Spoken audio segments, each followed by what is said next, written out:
ನಮಸ್ತೆ ಎಲ್ರಿಗೂ, welcome to Shri home flavours kitchen. ಬನ್ನಿ ಇವತ್ತಿನ ರೆಸಿಪಿ ಏನಂತ ನೋಡೋಣ. ಇವತ್ತು ನಾನು ಮನೇಲೇ ಈಸಿಯಾಗಿ ಟೇಸ್ಟಿಯಾಗಿ ಹುಡಿಯಾದ ಶಾವಿಗೆ ಬಾತ್ ಯಾವ ರೀತಿ ಮಾಡೋದು ಅಂತ ತೋರಿಸ್ಕೊಡ್ತೀನಿ. ಮೊದಲಿಗೆ ನಾನು ಇಷ್ಟು ಇಂಗ್ರೀಡಿಯೆಂಟ್ಸ್ಗಳನ್ನೆಲ್ಲ ನಾನು ರೆಡಿ ಮಾಡಿ ಇಟ್ಕೊಂಡಿದ್ದೀನಿ. ನಾನಿಲ್ಲೊಂದು 450 ಗ್ರಾಮ್ ಆಗುವಷ್ಟು ಹನೀರ್ ಶಾವಿಗೆ ಪ್ಯಾಕೆಟ್ನ ತೊಗೊಂಡಿದ್ದೀನಿ.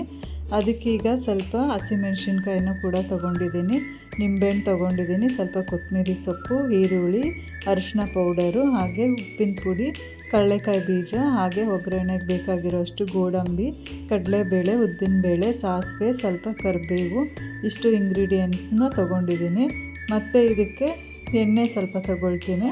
ನಾನು ಅದೆಲ್ಲ ರೆಡಿ ಮಾಡ್ಕೊಳ್ಳೋಷ್ಟರಲ್ಲಿ ಒಂದು ಪಾತ್ರೆಯಲ್ಲಿ ನೀರು ಸಹ ಕಾಯಕ್ಕಿಟ್ಟಿದೆ. ಈಗ ನೀರು ಕಾಯ್ದಿದೆ. ನಾನೇನು ತೊಗೊಂಡಿದ್ನೋ ಹನೀರ್ ಶಾವಿಗೆ ಪ್ಯಾಕೆಟು 450 ಗ್ರಾಮು ಅಷ್ಟು ಶಾವಿಗೆನೂ ನಾನೀಗ ಕುದೀತಾ ಇರೋ ನೀರಿಗೆ ಇಲ್ಲಿ ಸೇರಿಸ್ಕೊಳ್ತಾ ಇದ್ದೀನಿ.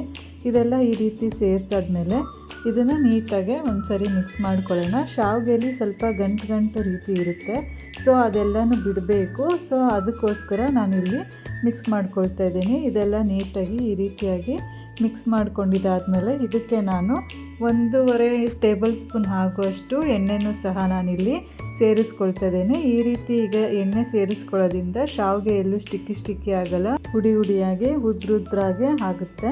ಸೊ ಇದು ಜಾಸ್ತಿ ಬೇಯಿಸೋದೆಲ್ಲ ಏನು ಬೇಡ. ಕುದೀತಾ ಇರೋ ನೀರಿಗೆ 1 ನಿಮಿಷ ಬೇಯಿಸಿದ್ರೆ ಸಾಕು. ಈ ರೀತಿ ಹಾಕಿರೋ ಎಣ್ಣೆ ಎಲ್ಲನೂ ಒಂದ್ಸರಿ ಎಲ್ಲ ನೀಟಾಗಿ ಮಿಕ್ಸ್ ಮಾಡಿ ಅದೊಂದು ಕುದಿ ಬಂದರೆ ಸಾಕು, ಪರ್ಫೆಕ್ಟಾಗಿ ಅದು ಬೆಂದಿರುತ್ತೆ. ಈಗ ನೋಡಿ ನೀಟಾಗೆ ಕುದಿ ಬಂದಿದೆ. ಸೊ ಈಗ ಇದನ್ನು ನಾವು ಆಫ್ ಮಾಡ್ಕೊಳ್ಳೋಣ. ಆಫ್ ಮಾಡ್ಕೊಂಡಿದ್ದಾದಮೇಲೆ ನಾವು ನೀರು ಸೋರಾಕುವಂಥ ಪಾತ್ರೆನ ತೊಗೊಂಡಿದ್ದೀನಿ. ಅದ್ರ ಕೆಳಗಡೆ ಇನ್ನೊಂದು ಪಾತ್ರೆನೂ ಸಹ ನಾನು ಇಟ್ಟಿದ್ದೀನಿ. ಈಗ ನಾವು ಬೇಯಿಸಿಟ್ಕೊಂಡಿದ್ದಂತಹ ಶಾವಿಗೆನ ಆ ಪಾತ್ರೆಗೆ ಟ್ರಾನ್ಸ್ಫರ್ ಮಾಡ್ತಾಯಿದ್ದೀನಿ. ಆ ಪಾತ್ರೆಗೆ ನಾನು ನೀರು ಸೋರೋಕ್ಕೆ ಹಾಕಿರೋದು. ಸೊ ಅದು ಹಾಕಿದ್ಮೇಲೆ ಮತ್ತೆ ನಾನು ಒಂದು 8 ಐಸ್ ಕ್ಯೂಬ್ನ ಅದಕ್ಕೆ ಇಮಿಡಿಯೇಟಾಗಿ ಸೇರಿಸ್ಕೊಳ್ತೀನಿ. ಸ್ವಲ್ಪ ತಣ್ಣೀರು ಸಹ ನಾನಿಲ್ಲಿ ಸೇರಿಸ್ಕೊಳ್ತಾ ಇದ್ದೀನಿ. ಈ ರೀತಿಯಾಗಿ ತಣ್ಣೀರೆಲ್ಲ ಸೇರಿಸಾದ್ಮೇಲೆ ನೀಟಾಗೆಲ್ಲ ಒಂದು ಸರಿ ಮಿಕ್ಸ್ ಮಾಡ್ಕೊಳ್ತೀನಿ. ಮಿಕ್ಸ್ ಮಾಡಿ ಅದಕ್ಕೆ ನೀರೆಲ್ಲ ಕಂಪ್ಲೀಟಾಗಿ ಸೋರೋದಕ್ಕೆ ಬಿಡ್ತೀನಿ. ನೋಡಿ ಎಷ್ಟು ಉದ್ರಾಗಿ ಬಂದಿದೆ, ಎಲ್ಲೂ ಶಾವಿಗೆ ಸ್ಟಿಕ್ಕಿಯಾಗಿಲ್ಲ. ಅದು ಎಲ್ಲ ಕಂಪ್ಲೀಟ್ ನೀರು ಸೋರ್ಕೊಳ್ಳೋ ಅಷ್ಟರಲ್ಲಿ ಒಗ್ಗರಣೆ ಮಾಡ್ಕೊಳ್ಳೋಣ ಬನ್ನಿ. ನಾನು ಇಲ್ಲೊಂದು ಬಾಣಲಿ ಕಾಯಕ್ಕಿಟ್ಟಿದೆ. ಆ ಬಾಣಲಿಗೆ ಒಗ್ಗರಣೆಗೆ ಬೇಕಾಗಿರೋ ಅಷ್ಟು ಎಣ್ಣೆನ ಸೇರಿಸ್ಕೊಳ್ತಾ ಇದ್ದೀನಿ. ಎಣ್ಣೆ ಕಾಯ್ದ್ಮೇಲೆ ಸಾಸಿವೆ ಸೇರಿಸ್ಕೊಳ್ತಾ ಇದ್ದೀನಿ. ಸಾಸಿವೆ ಎಲ್ಲ ಸ್ವಲ್ಪ ಚೆನ್ನಾಗಿ ಸಿಡಿದ್ಮೇಲೆ ಈಗ ನಾನು ತೆಗೆದಿಟ್ಕೊಂಡಿರೋ ಅಂತಹ ಕಡಲೆಕಾಯಿ ಬೀಜನೂ ಸಹ ಇಲ್ಲಿ ಸೇರಿಸ್ಕೊಳ್ತಾ ಇದ್ದೀನಿ. ಇದಕ್ಕೆ ಸ್ವಲ್ಪ ಗೋಡಂಬಿನೂ ಸಹ ಸೇರಿಸ್ಕೊಂಡು 2 ಕಂಪ್ಲೀಟ್ ಗೋಲ್ಡನ್ ಬ್ರೌನ್ ಆಗೋ ತನಕ ನೀಟಾಗೆ ಎಣ್ಣೆಯಲ್ಲಿ ಫ್ರೈ ಮಾಡ್ಕೊಳ್ತೀನಿ.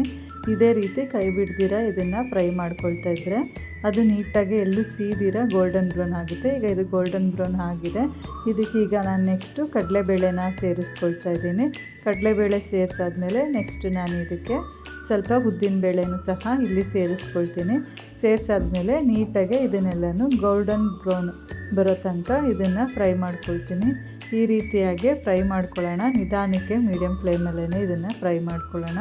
ನೋಡಿ ಈಗ ಇದು ಕಂಪ್ಲೀಟಾಗಿ ಕಡಲೆಕಾಯಿ ಬೀಜ ಹಾಗೆಯೇ ಗೋಡಂಬಿ, ಕಡಲೆಬೇಳೆ, ಉದ್ದಿನಬೇಳೆ ಎಲ್ಲನೂ ಸಹ ಈಗ ಗೋಲ್ಡನ್ ಬ್ರೌನ್ ಆಗಿದೆ. ಇದಕ್ಕೀಗ ನಾನು ಕಟ್ ಮಾಡಿ ಇಟ್ಕೊಂಡಿರೋ ಅಂತಹ ಹಸಿಮೆಣ್ಸಿನ್ಕಾಯಿನೂ ಸಹ ಸೇರಿಸ್ಕೊಂಡು ಎಣ್ಣೆಯಲ್ಲಿ ಸ್ವಲ್ಪ ಬಾಡಿಸ್ಕೊಳ್ತೀನಿ. ಈ ರೀತಿಯಾಗಿ ಬಾಡಿಸ್ಕೊಂಡಿದ್ದಾದಮೇಲೆ ನೆಕ್ಸ್ಟ್ ನಾನು ಇದಕ್ಕೆ ಕರಿಬೇವು ಸೊಪ್ಪನ್ನ ಸೇರಿಸ್ಕೊಳ್ತಾ ಇದ್ದೀನಿ. ಕರಿಬೇವು ಸೊಪ್ಪು ಸೇರಿಸ್ಕೊಂಡು ಮತ್ತೆ ಅದನ್ನು ಎಣ್ಣೆಲಿ ಬಾಡಿಸ್ಕೊಳ್ತೀನಿ.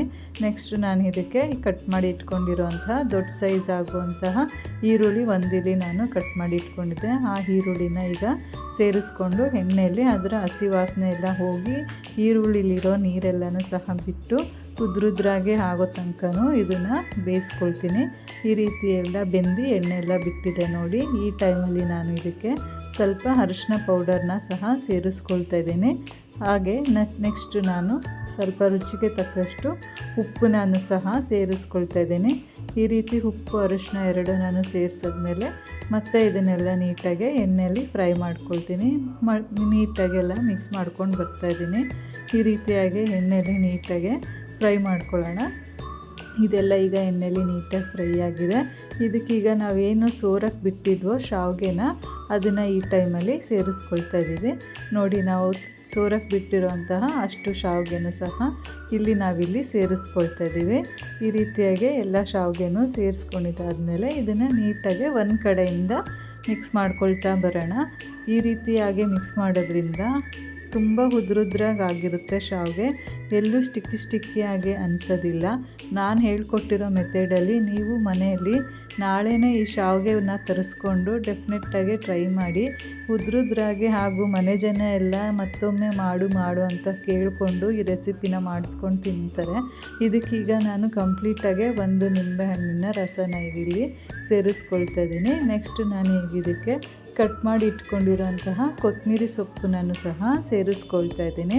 ಕೊತ್ತಂಬರಿ ಸೊಪ್ಪೆಲ್ಲ ಸೇರಿಸಾದ್ಮೇಲೆ ಮತ್ತೆ ನೀಟಾಗಿ ಕೊತ್ತಂಬರಿ ಸೊಪ್ಪು ಹಾಗೆ ನಿಂಬೆಹಣ್ಣಿನ ರಸ ಶಾವಿಗೆಗೆ ಹಾಗೆ ಅದಕ್ಕೆ ಹಾಕಿರೋ ಮಸಾಲೆಗೆಲ್ಲನೂ ಹೊಂದ್ಕೊಳ್ಳೋ ರೀತಿಯಲ್ಲಿ ಮಿಕ್ಸ್ ಮಾಡ್ಕೊಂಡು ಬರ್ತೀನಿ. ಈ ರೀತಿಯಾಗಿ ಮಿಕ್ಸ್ ಮಾಡೋಣ.